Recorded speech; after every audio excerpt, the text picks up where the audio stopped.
Hello my lovely viewers, আসসালামু আলাইকুম। বাংলাদেশি মাম London.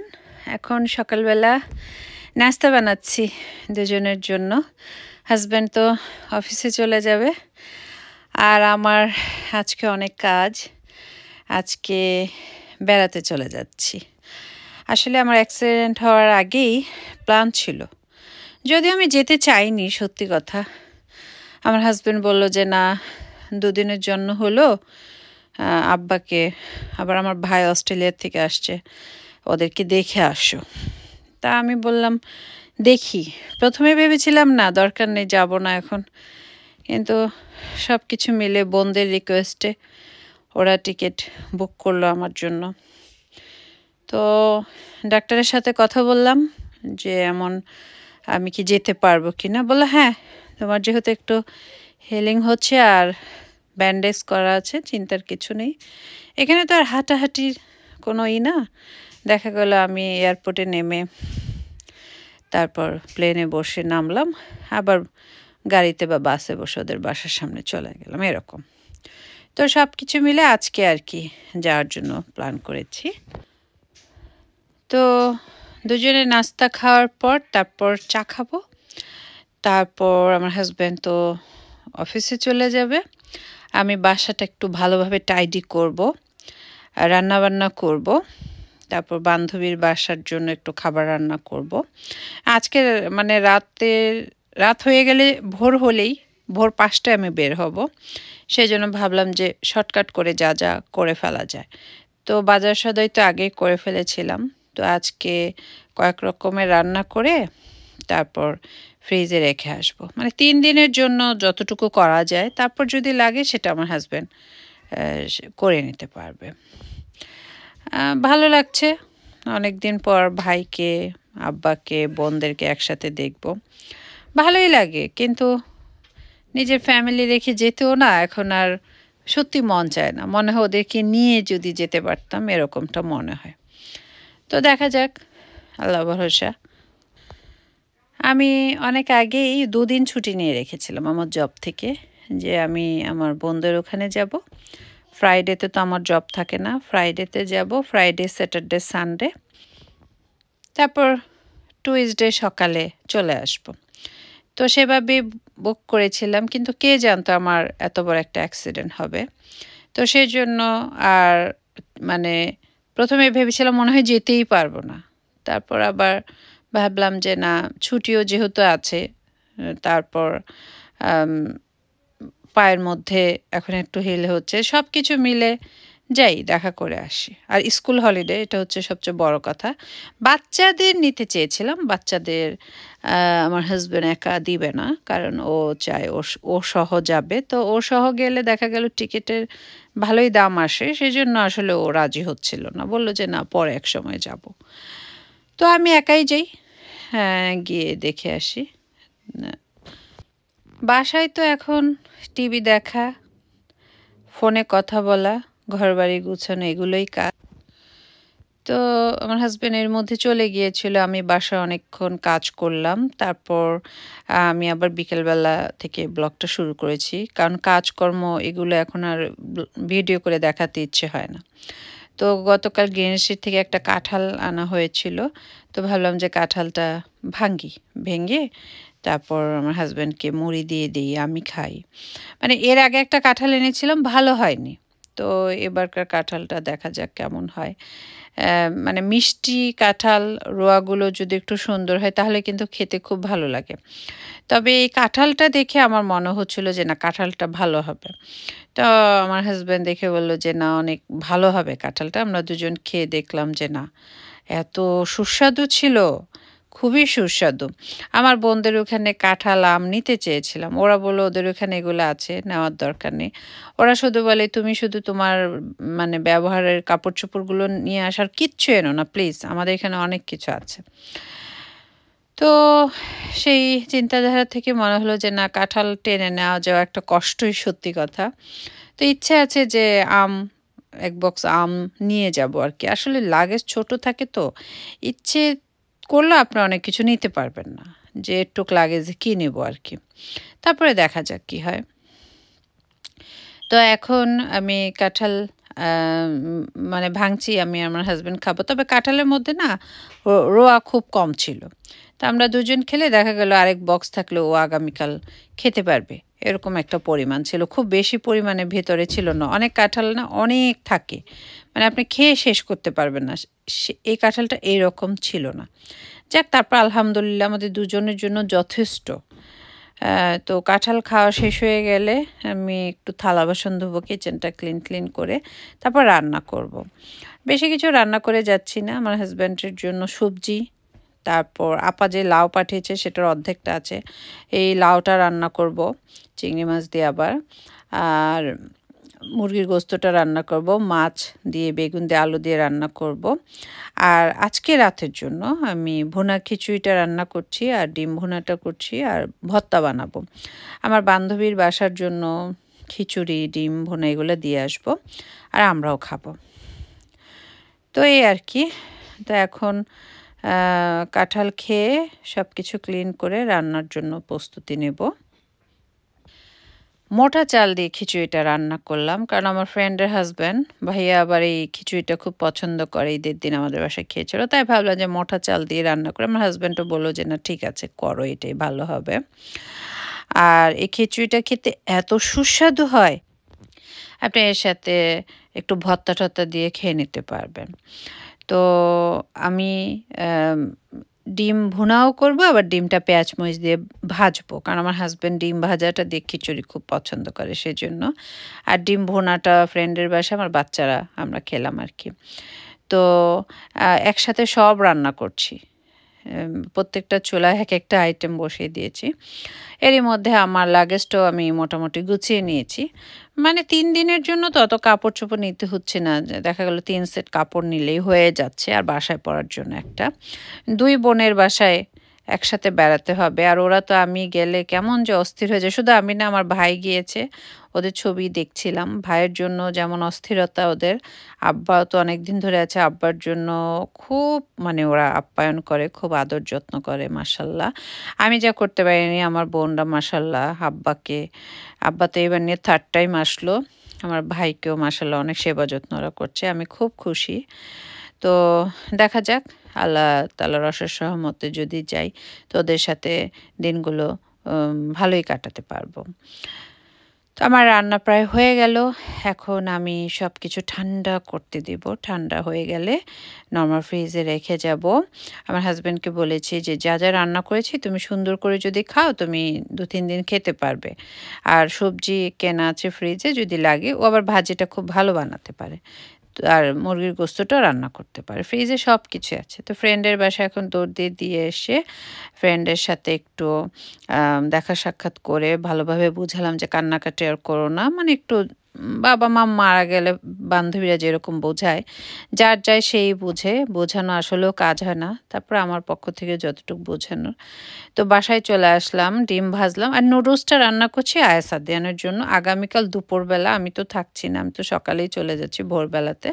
ওরা যেন দুপুরবেলাতে ওভেনে গরম করে খেতে পারে, যেহেতু স্কুল হলিডে। তো নুডলসটাও একদম ঠান্ডা করে ফ্রিজে রেখে যাচ্ছি। তো আমরা এখন খাচ্ছি। তো সবাই ঘুমিয়ে গিয়েছিল, আমি বিদায় নিয়েছিলাম। আমার ছেলেরা খুব আপসেট, মেয়েও খুব আপসেট। মেয়ে শুধু বলে এনজয় করো আম্মু, লাইফ এনজয় করো। তো 2 ছেলেকে মেয়েকে আদর করে বের হয়ে গেলাম। এখন ভোর 5টা বাজে। আমার হাজব্যান্ড বলেছিল যে আমি তোমাকে একটু এগিয়ে দিয়ে আসি। আমি বললাম যে না, তুমি বাচ্চাদের সাথে থাকো, আমি একাই যেতে পারবো। আমি ন্যাশনাল এক্সপ্রেস আমার ঘরের সাথে সবসময় দেখায় যে একটা বাস এসে থামে, সেই বাসে করে এখন এয়ারপোর্টে চলে যাচ্ছি। এটা খুব ভালো লাগে যে একদম আমার ঘরের সাথেই হচ্ছে ন্যাশনাল এক্সপ্রেস। তো এই বাসে করে তারপর এয়ারপোর্টের গেটে নামবো। এয়ারপোর্ট থেকে তারপর সব কিছু চেকিং শেষ করে আমি প্লেনে উঠে যাব। এই তো বাসে উঠে গেলাম। এখন এয়ারপোর্টের উদ্দেশ্যে রওনা। আজকে রাতে ঘুম খুবই কম হয়েছে, যার ফলে খুব খারাপ লাগছে। আমার আবার ঘুম কম হলে হয় কি, আমি সারাদিন কেমন যেন একটু অসুস্থ বোধ করি। আর আমার বোনের বাসা মনে হয় যে আমার বাসার থেকে 1 ঘন্টা প্লেনে, টাইম বেশি লাগে না। আসলে না, আমি দেখলাম বাংলাদেশে যেতে যতটুকু টাইম লাগে ওদের বাসায় যেতে অতটুকু টাইম লাগে। তো বাসার থেকে বের হওয়া পর্যন্ত কাউন্ট করলে দেখা যায় 7-8 ঘন্টা লেগে যায়। আর প্লেনে তো ১ ঘন্টা ঠিক আছে। দেখা গেল বাসা থেকে এয়ারপোর্টের উদ্দেশ্যে ৩ ঘন্টা আগে গেলাম। তারপর প্লেন থেকে নেমে আবার ১.৫ ঘন্টা ২ ঘন্টা বাসে এরকম আরকি অনেক টাইম লেগে যায়। তো যাক দেখেন যেতে আবার সকাল হয়ে গেল বাসের মধ্যেই। আস্তে মানে আকাশের রং চেঞ্জ হচ্ছে যে রাতের বেলা উঠলাম এখন দিনের আলো চলে আসছে। যাক বাচ্চাদের জন্য তো একটু খারাপ লাগছে। তারপর ভালো লাগাটা হচ্ছে যে না এতদিন শরীরটা একটু অসুস্থ ছিল এখন যাচ্ছি। আর আমার পাটার মধ্যে হতে মানে একটু সুবিধা হয়েছে যে আমি হাঁটা চলা আস্তে ধীরে করতে পারছি কিন্তু কাজকর্ম সব করতে পারছি, পা দিয়ে হাঁটতে পারছি যেহেতু পায়ের উপরের সাইডটায় মানে রানের সাইডটায় হয়েছে সেজন্য। আবার যদি পায়ের পাতায় হতো বা হাতে হতো আমার জন্য আরও বেশি প্রবলেম হয়ে যেত। যাক আলহামদুলিল্লাহ আল্লাহ যা করে সব কিছু ভালোর জন্য। তো কাজে এ সপ্তাহ আর যেতে পারছি না। ডক্টর বলেছে আর ১ সপ্তাহ আমাকে রেস্টে থাকতে কারণ ইউনিফর্ম পরতে পারবো না যদি ভালোভাবে হেল না হয়। তো দেখা যাক আল্লাহ ভরসা। খুব তো মন চায় কাজে যাই, সবার সাথে দেখা করি। সবাই খুব আমার খোঁজ খবর রাখে। বিশেষ করে সানজিব বেবি আছে, ওর নাম সানজিদা, আমি ওকে সানজিদা বেবি বলি। ওর জন্য তো আমার খুবই মায়া লাগে। আর সবচেয়ে আশ্চর্যের ব্যাপার কি জানেন? আমি যেখানেই যাই সবাইকে আমি সানজিদা নামে কল করি। মানে সবাইকে বাংলাদেশে যাই সানজিদা। মানে যেখানেই যাই সবাই অবাক হয়ে যাবে, "তুমি সানজিদা বলো কেন?" আমাদের অভ্যাস হয়ে গিয়েছে ওকে ডাকতে। তো যাক ওদেরকে আল্লাহ ভালো রাখুক। ক্লেমি নামে একজন আছে ও আমাকে খুব ভালোবাসে। সবাই আমার কলিগরা সবাই আমার খোঁজখবর নিচ্ছে। তো আমি এয়ারপোর্টে চলে আসছি। এসে ১ম দেখছি যে মানে কোথায় যাব। তারপর লাগেজ দিয়ে চলে আসলাম। এখন ইস্টার্ন সিটি এয়ারপোর্ট এত বিজি থাকে, মানে লাইন মনে হয় ৭-৮ টা লাইন শেষ করে তারপর আমি চেকিং শেষ করে আসলাম। এখন আমার আধা ঘন্টার মতো একটু বসে থাকতে হবে। গেট নাম্বার দিবে। ইস্টার্ন সিটি এয়ারপোর্টের ভিতরে কাজ হচ্ছে। তাই এবার এয়ারপোর্টটা একটু ছোট লাগলো, মানে শর্টকাট মনে হলো। তো ঘুম কম হলে যা হয় যে শরীর ভালো লাগছে না, কতক্ষণে গিয়ে পৌঁছাবো এরকম মনে হচ্ছে। আর শরীরটা ভালো লাগলে দেখা যায় হাঁটতে, ভিডিও করতে সবকিছুতেই ভালো লাগে। তো আমি এখন এক জায়গায় গিয়ে বসবো। এর আগে মনে হয় একটা পানি কিনে নেই। একটা পানির বোতল কিনে নিলাম। আবার বসে আছি কখন গেট নাম্বারটা আসবে। দেখছি। গেট নাম্বার এখনও আসেনি। আরও আধা ঘন্টার মতো লাগবে। তো ফাইনালি আমার গেট নাম্বারটা চলে আসলো। আল্লাহ করছিলাম যে আল্লাহ ট্রেনের লাইনটা যেন হয়, হাঁটার রাস্তা না হয়। তারপর ট্রেনের লাইনটাই পেয়ে গেলাম। মানে গেট নাম্বার না কিছু আছে আপনি পায়ে হেঁটে প্লেন পর্যন্ত চলে যাবেন। আবার কিছু আছে আপনি ট্রেনে করে অনেকখানি এগিয়ে দিবে তারপর যাবেন। তো ট্রেনের রাস্তাটাই পেয়ে মনে হলো যে না স্বস্তি লাগছে যেহেতু টায়ার্ড ছিলাম অনেক। ওই তো দেখা যাচ্ছে প্লেন দেখলেই তো এখন কলিজা শুকিয়ে যায়। প্লেনের মধ্যে উঠতে ভয় লাগে কেমন যেন। তারপরেও সবসময় মনে হয় আল্লাহ যখন যার মৃত্যু রেখেছে তখন তাই হবে। তো আমার বোন উইন্ডোর পাশে আমার জন্য সিট বুক করে রেখেছিল। তো আমি আমার উইন্ডোর পাশে বসলাম। এই ছোট প্লেনে বসতে হয় কি, আপনি শান্তিতে বসতে পারবেন না। মানে কোনো রকম মানে আপনি বাসের সিটে বসছেন, কোনো রকম আপনি গেলেন। এখানে কিন্তু ওই বিজনেস ক্লাস, ফার্স্ট ক্লাস এগুলো কিছুই নেই। একদম ছোট প্লেন। সবাই একই রকম সিটে বসে যাচ্ছে আরকি, ডোমেস্টিক ফ্লাইট আরকি। তো কিছুক্ষণের মধ্যেই আমার প্লেন ছেড়ে দেবে। হাসব্যান্ড, বাচ্চারা সবাই ঘুমিয়ে আছে। কাউকেই ফোন করে ডিস্টার্ব করছি না। তবে আমার হাসব্যান্ড একবার ফোন করে বলল যে, "তুমি কি ঠিকমতো এয়ারপোর্টে গিয়েছো?" আমি বলছি, "হ্যাঁ, গিয়েছি।" তো ওকে আবার মেসেজ করে দিলাম যে এখন প্লেন ছেড়ে দিচ্ছে। তো আমার বোনও ফোন দিয়েছে, "কি তুই প্লেনে উঠছিস?" আমি বললাম, "হ্যাঁ, উঠছি।" ওরা আমাকে অনেক ভালোবাসে আলহামদুলিল্লাহ। ভাই-বোনগুলো অনেক বেশি ভালোবাসে। তো যাক আলহামদুলিল্লাহ আল্লাহ তাআলার অশেষ রহমতে তো প্লেন ছেড়ে যাচ্ছে। আকাশের উপরে ওঠা মানে পরপর কয়েকটা কাহিনী হলো না, এখন সত্যি সত্যি একটু ভয় ভয় লাগে।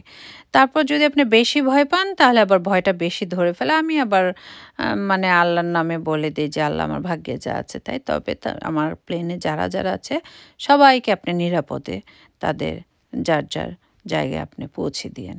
তো এয়ারপোর্টে একজনের সাথে কথা হলো, উনি মানে ব্ল্যাক একজন মহিলা হুইল চেয়ারে বসেছিল। তা আমি তো খুব দোয়া আফসোস, আহারে এই বয়স ওনার কী হলো হুইল চেয়ারে বসা। অনেক গল্প টল্প করলাম। তো ওনাকে খুব ভালো সার্ভিস দিচ্ছিল সবাই, একদম এসে মানে এখানে তো হুইল চেয়ারে থাকলে মানে অনেক ভালো সার্ভিস। তো ওনাকে সুন্দর একদম শর্টকাট গেট দিয়ে নিয়ে গেল, প্লেনে বসিয়ে দিল। আমরা তো পায়ে হেঁটে গেলাম। তো উনি আয়ারল্যান্ডে যাচ্ছে, জব করে সেখানটায়। তো আমি বললাম যে ঠিক আছে, বিদায় টিদায় নিয়ে আসলাম। তো দেখা যাক আয়ারল্যান্ডে নেমে ওনার সাথে আবার দেখা হয় কি না। তো এই তো প্লেন যাচ্ছে। রানওয়ে তো অনেকবার গিয়েছি আয়ারল্যান্ডে, অভ্যাস তো অবশ্যই আছে। তারপর আল্লাহর কাছে দোয়া দরুদ তো অবশ্যই পড়তে হয়। আমার সবচেয়ে বড় দোয়া কী থাকে জানেন? আমার পাশের সিটটা যেন খালি থাকে। এটা আমি সবসময় বলি এবং প্রায় আমার পাশের সিটটা খালি থাকে। মানে পুরা প্লেন ভরা থাকে, আমার পাশের সিটটা খালি থাকে। আমি এত খুশি হই। এবারও তাই হয়েছে আলহামদুলিল্লাহ, আমার পাশের সিটটা খালি। প্লেনে প্রত্যেকটা সিট ফুল ছিল, আমার পাশের সিটটাতে যাত্রী ছিল না। আমার অনেক ভালো লাগছিল। তারপর খুব ইজিভাবে বসে এখন যাচ্ছি। আর চিন্তা করছিলাম, আয়াস খুব মন খারাপ করেছে, আদিয়ানও একটু মন খারাপ করেছে। ওরা আমার সাথে আসতে চায়, কিন্তু আমার হাজব্যান্ড বলে যে না, ওর বাচ্চাদের অনেক বেশি ভালোবাসে। ও বলে যে না, তুমি একটু ঘোরাফেরা করবা, ওদেরকে একটু ভালোভাবে টেক কেয়ার না করতে পারলে। তারপর বলি ঠিক আছে, ও যেভাবে চায় সেভাবেই হোক। চলে আসলাম এয়ারপোর্টে। আমার বোনরা আমাকে অনেক রিকোয়েস্ট করেছিল যে ওরা নিতে আসবে, আমি দেইনি। আমি বললাম না, তোমাদের রাস্তাঘাট আমার ভয় লাগে, প্লিজ আমাকে নিতে আসবে না, আমি বাসে করে চলে যাব। বাসে আমি নিরাপদ বোধ করি। মানে আমার বোনের হাজব্যান্ড অ্যাক্সিডেন্টের পর থেকে আমার ভিতরে একটা ভয় কাজ করে যে না, এই সরু রাস্তা দিয়ে আমি গাড়ি দিয়ে এত দূরের রাস্তায় যাব না। তারপরে এখন সেই কালো আপ্পার কথা বলি, যার সাথে এয়ারপোর্টে দেখালো হুইল চেয়ারে বসা ছিল। এই এয়ারপোর্টে এসে দেখি উনি তরতাজা হাঁটাহাঁটি করছে। আমাকে এসে হাই হ্যালো বলল। আমি না তাকিয়ে রইলাম যে উনি নাকি অসুস্থ। আসলে না, উনি একদম সুস্থ। আমাকে বলল তুমি আমার লাগেজগুলো দেখো, আমি একটু কফি খেয়ে আসি। আমি তো ওনার লাগেজ দেখলাম। আধা ঘন্টা পর উনি আসলো, মানে বাস আসতে একটু দেরি করেছিল। এরই মধ্যে আমার বোন কয়েকবার ফোন করে বাসের টিকিট আমার জন্য আবার পাঠিয়ে দিল। বলল যে এটা তুই শুধু ড্রাইভারকে দেখাবি, তোরে বাসে উঠতে দিবে। আমার বোন খুব আফসোস করছিল যে ইস, কেন আমি একজনকে পাঠালাম না তোকে আনার জন্য। আমি বললাম না না, আমি খুব খুশি, বাসে বসলে আমার খুব নিরাপদ মনে হয়। তো এই তো আমি এখন আমার বোনের বাসার দিকে যাচ্ছি। ছোট বোন খুব রাগ, কেন ওর বাসায় আগে গেলাম না। আমি বললাম না, ওইখানটায় যেহেতু আব্বা ভাই আছে ওইখানটায় যাই। তো আমি গিয়ে একটা বাস স্টপে নামবো, সেখান থেকে ওরা আমাকে ওদের বাসায় নিয়ে যাবে। মানে ওদের বাসায় যেতে যেমন বাস স্টপ থেকে 2 থেকে 3 মিনিট এরকম। তো সেই পর্যন্ত ওরা আবার গাড়ি নিয়ে আসবে। তো সব কিছু দেখতে দেখতে যাচ্ছি। আর আমি তো কয়েকবার এসছি, আমার মুখস্থ হয়ে গেছে এখানে কি আছে না আছে। অনেক টায়ার্ড লাগছিল, ঘুম হয়নি। আবার ভাবলাম যে একটু ঘুমাবো। মোবাইল যখনই দেখি, ফেসবুকটা একটু খুললেই দেখা যায় সেই মাইলস্টোন স্কুল কলেজের স্টোরিগুলো চলে আসে। এগুলো দেখি, মাথার মধ্যে আবার যন্ত্রণা শুরু হয়, আরও ঘুম হয় না। সব কিছু মিলে মানে কেমন যেন ভালো লাগে না। বাচ্চাগুলোর জন্য কলিজাটা একদম মানে ফেটে যায় যে আহারে কী হলো এক একটা ফ্যামিলির। এগুলো যখন চিন্তা করি না, আমি একদম অসুস্থ হয়ে যেতে নেই। কী করব, আমাদেরও তো বাচ্চা আছে তাই না? একটা বাচ্চার অসুস্থ হলেই দেখা যায় বাবা মারা পাগলের মতো হয়ে যায়। আমরা বাচ্চাদের একটু জ্বর আসলে কেমন হয়ে যাই। আর এক একজনে 2 জন 3 জন করে বাচ্চা চলে গিয়েছে। কী যে কষ্টের, আল্লাহ যেন এমন দিন কারো না করে। অনেক দোয়া বাচ্চাগুলোর জন্য, অনেক দোয়া। আর তাদের ফ্যামিলির কথা কি বলবো, আমরা যদি বলি ধৈর্য ধরার কথা, এটা আসলে ধরা যায় না। হয়তো বা বাবা মাগুলো আর ঠিক হতে পারবে না কখনোই, এটা ঠিক হওয়া যায়ও না। তারপরও আল্লাহর কাছে দোয়া তাদের ঠিক করে দিক। এই তো আমার বোনের জামাই আর আমার ভাই চলে আসছে আমাকে বাস স্টপে নিতে। আর ভাইটাকে অনেক দিন পরে ধরলাম, আল্লাহ অনেক দিন পরে জড়িয়ে ধরলাম ছোট্ট ভাইটা। সেই ছোট্ট একটা ভাই আমার অস্ট্রেলিয়া থেকে এসছে। ও আমার আগে থেকে অস্ট্রেলিয়া থাকে প্রায় 20-21 বছর ধরে। এত বছরও ওর আসার সময় হয়নি, এবার হয়েছে। বোন রিকোয়েস্ট করে নিয়ে আসছে। যাক, ভালো লাগলো এতদিন পরে পেলাম ভাইটাকে। আর বোনের জামাইটাও খুব অমায়িক, মাশাল্লাহ, অনেক ভালো শাকিল। তো শাকিল এসে গাড়ি চালিয়ে আমাদের নিয়ে যাচ্ছে। আমি তো খুব খুশি, শাকিল গাড়িও চালানো শিখে গেছে। সব কিছু মিলে আলহামদুলিল্লাহ। তো আমার আব্বা দেখলাম সিটির রুম থেকে দৌড়ে চলে আসছে, আব্বাও ফুল নিয়ে আসছে, মানে সবাই ফুল আর ফুল আমার জন্য। এই তো আব্বা চলে আসছে, যাক আলহামদুলিল্লাহ, সবাইকে দেখে খুব ভালো লাগছে, অনেক খুশি। আমি খুবই টায়ার্ড, মনে হচ্ছিল কখন আমি ফ্রেশ হয়ে একটু ঘুমাবো, মানে 1 ঘন্টা ঘুমালে আমার ভালো লাগবে। কিন্তু আমার বোনকে আমাকে ঘুমাতে দিবে মনে হয় না। আমার বোন আমাকে দেখলেই ওর ঘুরতে যেতে ইচ্ছে হয়, আমাকে কোথায় ঘোরাবে অস্থির হয়ে যায় বেচারি। তো দেখা যাক, বোন তো দেখলাম নাস্তা টাস্তা বানিয়ে একদম রেডি করে রেখেছে। এই তো আব্বা টিভি দেখছিল। বোনের ছেলেটাকে জড়িয়ে অনেকক্ষণ ছিলাম, অনেক ভালোবাসা ওদের জন্য। এই তো কত কিছু রেডি করেছে, ভেবেছে আমি কিছুই খাইনি। আসলে আস্তে আস্তে আমার একটু দেরি হয়েছে, কিন্তু আমি সকালবেলাটা অত কিছু খাইও না, অনেক খাবার। তো ভাই বলল যে আপু বস, আমার বোন অনেক সুন্দর করে দই বানাতে পারে, সেই দই বানিয়েছে। এই তো আমার বোনের পাশে আবার নীলাপাড়া আছে, তাদের সাথেও দেখা করব। ছোট বোনও চলে আসছে, ও তো ছিল না, ওর বাসা থেকে চলে আসে, আমার জন্য ডমিনোস পিৎজা নিয়ে এসছে। আমি কিন্তু ডমিনোস পিৎজা খেতে খুব পছন্দ করি। তো এখন আবার দুপুরবেলা, মানে ওই নাস্তা খাওয়ার 1 ঘন্টা পরে আবার দুপুর হয়ে গেছে। এখানে আসলে আপনার ওজন 1 সপ্তাহে 5 কেজি বাড়বে। আমি যতবার আসি আমার 5 কেজি করে ওজন বাড়িয়ে আমি নিয়ে যাই। আর আপনি যদি না খেতে চান, আমার বোন আবার ধমক দিয়ে দিয়ে খাওয়ায়, "হ্যাঁ খা খা, খেতে হবে তোর", এভাবে খাওয়ায় আর কি। তো এই হচ্ছে বাগান, ওই হচ্ছে চেরি গাছটা বোনের জামাই মরে যাওয়া 2-3 দিন আগে লাগিয়ে দিয়ে গিয়েছিল। অনেক বড় হয়ে গিয়েছে চেরি গাছটা। অনেক ভালো লাগলো, অনেক স্মৃতি। এখানে আসলেই তো ভাইয়ার কথা খুব মনে পড়ে, আমাদের ফরিদ ভাইয়ের কথা। আল্লাহ তাকে বেহেশতের সর্বোচ্চ পর্যায়ে পৌঁছে দিক। এই তো, পরবর্তী ভিডিও নিয়ে আবার হাজির হব। সবাই খুব ভালো থাকবেন। আজকে এ পর্যন্তই। আল্লাহ হাফেজ।